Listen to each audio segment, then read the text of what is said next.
मुद्देबाज देश की बात ऑन पब्लिक डिमांड की ओर से मैं निखिल आप सभी का स्वागत करता हूं। तो आप मेरे पीछे जो कंप्यूटर लैब देख रहे हैं, ये कोई आम कंप्यूटर लैब नहीं है। इस कंप्यूटर लैब से झारखंड का एवं विश्व का इतिहास रचा गया है। यह कंप्यूटर लैब झारखंड के संत जेवियर स्कूल में स्थित है, जहां के एचओडी मिस्टर संतोष कुमार ने 48 घंटे लगातार कंप्यूटर की कोडिंग की क्लासेस लेके यह कीर्तिमान स्थापित किया है। आपका स्वागत करते हैं मुद्देबाज के मंच पे। तो सबसे पहले हम आपके बारे में कुछ जानना चाहेंगे। हमारे दर्शक आपके बारे में कुछ जानने के लिए उत्सुक है, तो उनके अपने बारे में बताएं। नमस्कार सभी दर्शकों को। मैं संतोष कुमार, मैं संत जेवियर स्कूल डोरांडा में +2 कोऑर्डिनेटर हूँ और कंप्यूटर विभाग का एचओडी हूँ। ये जो मेरा एक मिशन था गिनीज बुक में अपना नाम दर्ज कराने का, कि मैंने सोचा कि अपने बच्चों को प्रोत्साहित करने के लिए और अपने शहर रांची को एक विश्व पटल पर लाने के लिए, जिससे कि लोग रांची के बारे में जाने। और इससे दूसरा एक उद्देश्य मेरा ये था कि जो बच्चे हमारे हैं उसके अंदर एक प्रोत्साहन मिले, जिससे कि वो भविष्य में कुछ नया कर गुजरने के चाह और कुछ अचीव करने की उनके अंदर इच्छा है, वो आए। इसके लिए मैंने ये प्रयास किया। तो संतोष जी, आपने 48 घंटे लगातार कोडिंग की क्लासेस ली, तो इस चीज की प्रेरणा आपको कहाँ से मिली? सच बताऊं तो इसकी प्रेरणा मुझे अनायास ही आई।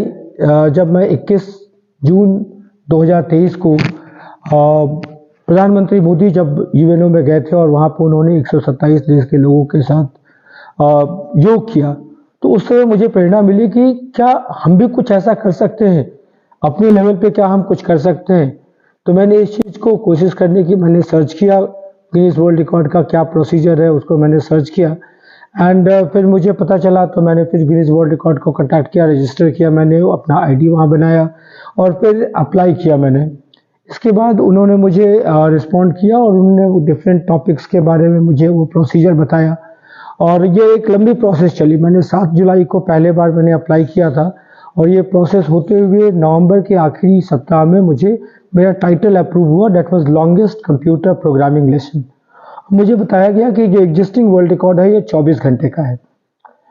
तो मुझे उन्होंने 30 से 40 घंटे का लक्ष्य दिया, लेकिन मैंने सोचा कि अगर कर रहा हूँ तो एक प्रॉपर इसको जस्ट डबल करूँ, तो मैंने 48 घंटे का लक्ष्य लिया और वहाँ से तो मुझे 30 से 40 घंटे मिला था, लेकिन मैंने 48 घंटे का लक्ष्य लिया और इसे सक्सेसफुली मैंने पूरा भी किया।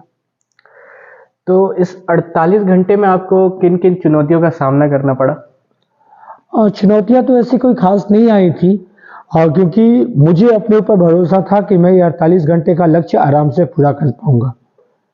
शुरू के शुरुआती घंटे तो आराम से गुजरते रहे, क्योंकि मैं एक शिक्षक हूँ और एज अ टीचर मैं ये यकीन करता हूँ कि जितना आप बच्चों से जुड़े रहोगे उतना आप अच्छा पढ़ाओगे। तो मैं क्लास में भी जब पढ़ाता हूँ तो मैं कभी बैठ के नहीं पढ़ाता हूँ, मैं घूमता रहता हूँ, बच्चों से बात करता रहता हूँ, बच्चों में मिल के मैं उनके साथ पढ़ाता हूँ। तो इस बात का मुझे भरोसा था कि मैं कंटिन्यूअस तो पढ़ा लूँगा। पहले 24 घंटे तो आराम से बीत गए। जो मेरा आखिरी का ग्रुप था पहले रात का, उसमें बच्चे थोड़े नर्वस हो रहे थे, उनको थोड़ा सा, तो मैंने उनको उत्साहित किया। उसके लिए मैंने अपना एनर्जी लेवल हाई किया, तो उसके बाद मैंने देखा कि वो बच्चे भी उत्साहित हो रहे थे। तो इस तरीके से हमने 48 घंटे का लक्ष्य पूरा किया और फिर मैंने ये भी सोचा कि हो सकता है कहीं पे कुछ कमी रह जाए, इसलिए मैंने 15 मिनट और ऐड किया। लेकिन मुझे ये लग रहा है कि अगर मैं चाहता तो इसको मैं 60 घंटे भी पूरा कर सकता था। तो अभी के लिए तो क्योंकि मैंने अपने 48 घंटे का लक्ष्य निर्धारित किया था, तो मैंने उसे अचीव भी किया। और जहाँ तक आपने कहा चुनौतियों का, तो मैं नेगेटिव सोचता नहीं हूँ कभी भी। इससे पहले भी प्रेस कॉन्फ्रेंस में मुझसे पूछा गया था कि आप क्या सोचते हैं क्या हो सकता है, तो मैंने यही कहा था कि मेरा ब्लड ग्रुप भी पॉजिटिव है और मैं हमेशा पॉजिटिव सोचता हूँ। तो जब मेरे मन में एक सवाल है कि जब आप भी बच्चे रहे थे, हम लोग भी स्कूल फेज से गुजरे, तो बच्चे लोग 45 मिनट की क्लास के बाद बोर हो जाते हैं। तो आपने 48 घंटे उन बच्चों का क्लास लिया, तो सबसे बड़ा जो चुनौती होगा मुझे लगता है उन बच्चों को संभालना या उनको प्रोत्साहन देना हर वक्त, ये बड़ा यहाँ पे मैं आपको एक बताना चाहता हूँ कि ये जो क्लास था इसमें बच्चे अलग अलग बैचेस में थे। जैसे एक बैच जो था वो 3 घंटे का, 4 घंटे का, इस तरीके से, तो बच्चे रोटेट हो रहे थे। हमारे पास 4 बैचेस थे जो अलग अलग टाइम पे आ रहे थे, पहला बैच उसके बाद दूसरा बैच, तो बच्चे 4 घंटे बैठ रहे थे। लेकिन यहाँ पे मैं ये बताना चाहूँगा कि जो रात का जो बैच था वहाँ पे सेम बैच के बच्चे लगातार वो ब्रेक लेके, 20 मिनट का ब्रेक था बीच में, उसके बाद वो इन टोटल लगभग 10 घंटे बैठे थे। तो बच्चे एक्चुअली क्या था ना कि वो बच्चे भी मेरे साथ अपना टारगेट भी पूरा कर रहे थे और उन्हें ये था कि नहीं, सर के साथ हम भी ये क्लास कर रहे हैं, तो उन्होंने मेरा साथ दिया। इसके साथ में ही जो हमारे स्कूल के शिक्षक थे, मेरे टीममेट्स थे, मेरे टीचर कलीग्स थे, वो भी साथ में मेरा उत्साह बढ़ाते रहे। अगर कहीं मैं बैठता था तो वो कहते थे नहीं सर आपको चालू रखना है। तो मुझे सभी का सहयोग मिला, स्कूल का administration, father vice principal, father principal, और ये लोग सभी टाइम पे सामने आते थे और उन्हें देख के मुझे लगता था कि अच्छा हाँ, ये सब लोग मेरे से उम्मीद रख रहे हैं तो मुझे उनकी उम्मीद पे खरा उतरना है और मैं कहीं भी अपने आप को रोकूंगा नहीं। तो ये मेरी कोशिश थी। तो संतोष जी, आपने इस 48 घंटे के दौरान किस कंप्यूटर लैंग्वेज को सिखाया बच्चों को? एक्चुअली मेरे बच्चे आईसीएसई के थे, 10th 11th 12th के, और आईसीएसई में हम कंप्यूटर लैंग्वेज जावा सिखाते हैं बच्चों को। इसको ध्यान में रखते हुए मैंने जावा पढ़ाया था और मैंने कोर्स को इस तरीके से मॉड्यूल को डिजाइन किया था कि बच्चे पूरा जावा का जो कोर्स है इस ड्यूरेशन में वो कर लेंगे। तो वो जितने भी बैचेस थे उन बैचों को जावा शुरू से लेके आखिरी तक जो उनके कोर्स का कंटेंट है वो हमने सिखाया। तो बच्चे जावा में कंप्लीटली नॉलेजेबल हो गए उनको। इस चुनौतीपूर्ण काम को करने के पीछे आपका उद्देश्य क्या रहा और भविष्य में ये कहाँ तक आपको लाभदायक लगता है? यहाँ पे मेरा 2 उद्देश्य था, जैसे मैंने पहले बताया कि मुझे कि अपने शहर रांची, अपने स्कूल, अपने परिवार को एक विश्व पटल पे ले जाऊं जिससे लोग हमारे क्षमता और हमारे उद्देश्य को जाने। और दूसरा उद्देश्य ये था क्योंकि इन बच्चों की बोर्ड पर फाइनल परीक्षाएं आ रही हैं, तो मैं इनका सारा कंटेंट्स इनको मैं रिवाइज कराना चाह रहा था, जिससे इनके कोर्स, मैंने बच्चों को भी कहा कि बच्चों तुम्हें मेरे टारगेट की चिंता नहीं है, तुम्हारा कोर्स समझ में आना चाहिए। तो इनके साथ भी क्या हुआ ना, क्योंकि एक लगातार कंटेंट में सभी चीजों को सीख रहे थे, पढ़ रहे थे, तो इनका भी कॉन्फिडेंस लेवल हाई हुआ और बच्चे भी उस चीज को अच्छे से समझ पाए। तो अगर हम वर्तमान समय की बात करें तो एआई, आर्टिफिशियल इंटेलिजेंस अभी भारत में बहुत तेजी से विकसित हो रहा है। तो आपने जो लैंग्वेज सिखाया या फिर कोई भी कंप्यूटर लैंग्वेज, ये एआई में कहाँ तक सहायक रहता है? बेसिकली जब आप बात करते हो एआई की, तो एआई भी एक्चुअली आर्टिफिशियल इंटेलिजेंस, तो यहाँ पे कोडिंग होती है। तो कोई अगर हम एक बात करते हैं भाषा या व्याकरण की बात करते हैं बेसिक, तो यहाँ पे अगर एक लैंग्वेज की भाषा को या व्याकरण को समझ गए तो वैसा ही दूसरा, केवल आपकी लिपि जो होती है या आपके जो कंटेंट होते हैं, वर्ड्स होते हैं, वो चेंज होते हैं, बाकी जो ग्रामर होता है या मेथोडोलॉजी होता है दैट रिमेन्स द सेम। तो इसी तरीके से, और जावा जो है, Java is also very advanced programming language, काफ़ी सारी चीज़ें जावा में डेवलप की गई हैं। तो जावा भी बच्चों के लिए काफ़ी बेनिफिशियल है। और भारत का हम अगर जैसे बात करें तो जितने भी आईटी कंपनीज हैं उनके हेड्स जो है वो भारत के हैं, तो इस मामले में भारत भी अग्रणी है।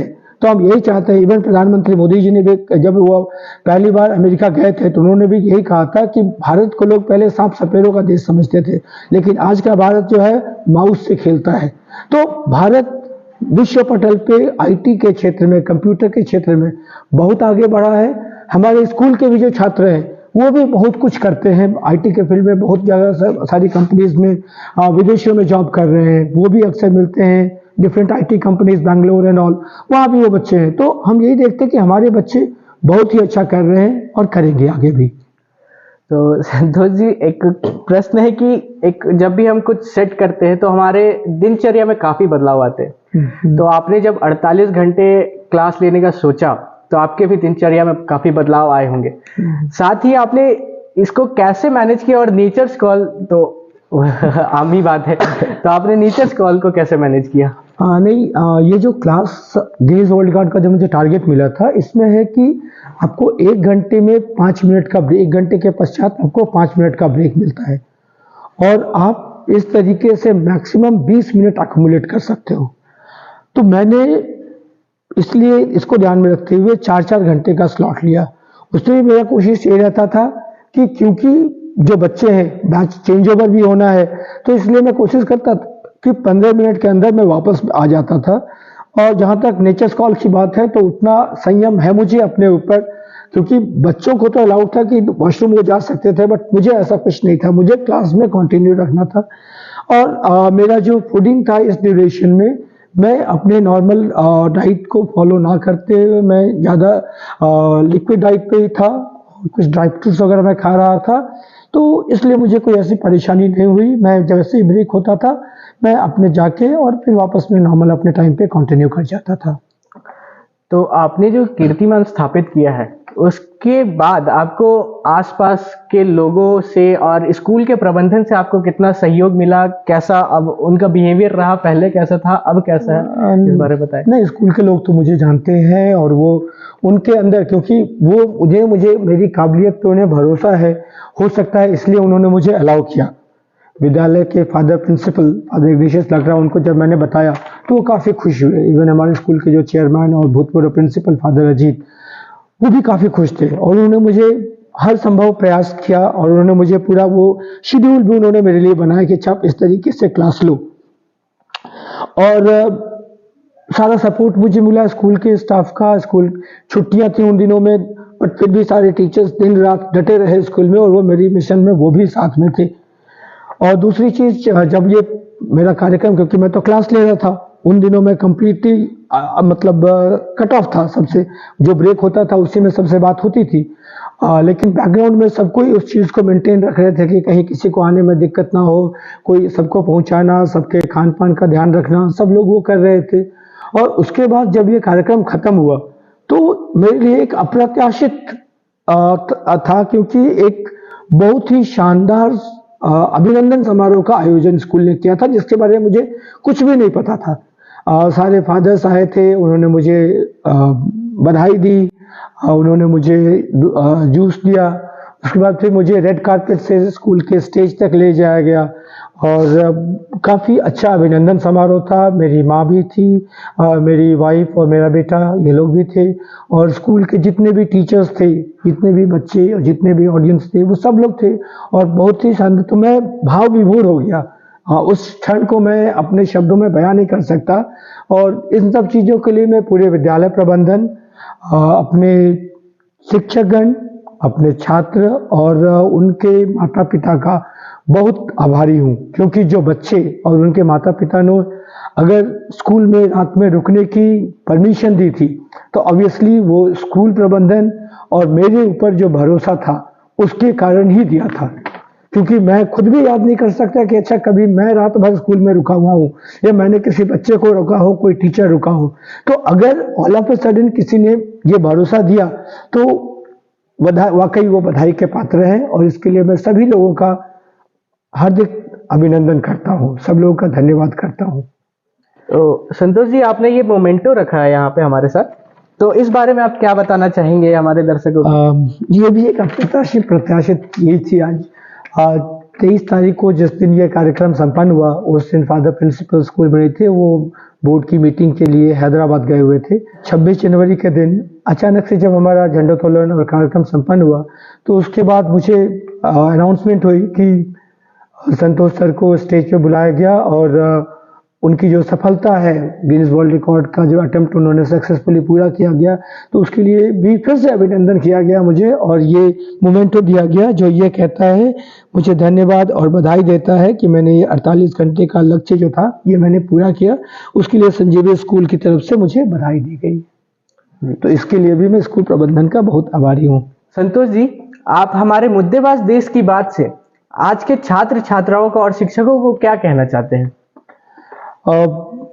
मुद्देबाज चैनल के माध्यम से मैं अपने सभी विद्यार्थियों को पहले तो उनके आने वाली परीक्षा के लिए शुभकामना देना चाहता हूं और मैं उनसे यही कहूंगा कि आप अपने लिए टारगेट सेट करो, एक लक्ष्य सेट करो, अपने लक्ष्य का निर्धारण आप खुद करो। ये नहीं कि आपके अभिभावक अगर कहते हैं कि आपको 100% लाना है, 99% लाना है, तो आप उसको करो। आप अपना लक्ष्य निर्धारित करो और उस लक्ष्य को प्राप्त करने के लिए आप मेहनत करो, तभी आपको सफलता मिलेगी, क्योंकि उससे आपको प्रोत्साहन मिलेगा और आप उसके अंदर उस कुछ कर गुजरने की आपके अंदर वो चाहत आएगी।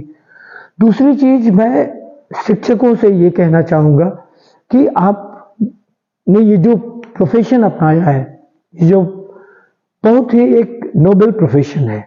शिक्षक वो है जो इस पूरी विश्व के जितने भी प्रोफेशंस हैं उन सबको शिक्षा देते हैं। और इस कार्यक्रम मेरा जो ये प्रोग्राम था उसमें मेरे जो स्कूल के शिक्षक थे श्री नागेश्वर प्रसाद जी, मैंने उनको भी कांटेक्ट किया था और वो भी इसमें एक विटनेस के तरीके से थे, उनका भी मुझे आशीर्वाद मिला। तो शिक्षक आपको बनाते हैं और शिक्षकों का जो आशीर्वाद होता है वो सभी को हेल्प करता है। तो शिक्षक एक रोल मॉडल की तरह होने चाहिए जो कि बच्चों को प्रेरणा दे, उनको सीख दे और उनको कुछ नया कर गुजरने की एक इंस्पिरेशन दे। They should be a role model actually. तो संतोष जी, आपने जो ये टारगेट पूरा किया, तो अब इसके आगे आप क्या करना चाहते हैं और जो आपका सर्टिफिकेशन प्रोसेस है तो वो कहाँ तक पहुंचा है? गिनीज वर्ल्ड रिकॉर्ड की तरफ से ये जितना भी मैंने किया ये सारा कुछ रिकॉर्ड तो हो रहा था, इसकी लाइव रिकॉर्डिंग हो रही थी। इसमें मुझे ये कहा गया था कि जो भी टाइम रिकॉर्ड्स है, तो इसलिए जब मैं क्लास ले रहा था तो आप देखेंगे कि स्क्रीन पे और ये जो टाइमर है ये चल रहा था। तो ये 0 से स्टार्ट किया था हमने और 48 घंटे चला था ये। तो ये सारा रिकॉर्ड्स प्लस जितने भी डॉक्यूमेंटेशन है, जितने भी विटनेसेस थे, जितने भी लोग आए थे, उन सब के डॉक्यूमेंटेशन रिकॉर्ड किया गया है। इन सबको गिनीज वर्ल्ड रिकॉर्ड की टीम पे को भेजा जा रहा है। वहाँ पे उस चीज की वो प्रामाणिकता को जांच करने के बाद फिर फाइनली इस चीज को वो अप्रूव करेंगे।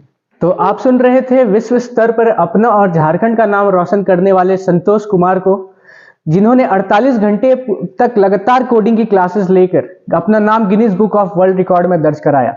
इसी के साथ मैं निखिल अम्बस्टा आप सभी का धन्यवाद करता हूं और आशा करता हूं कि आप सब हमारे साथ जुड़े रहेंगे मुद्देबाज देश की बात में।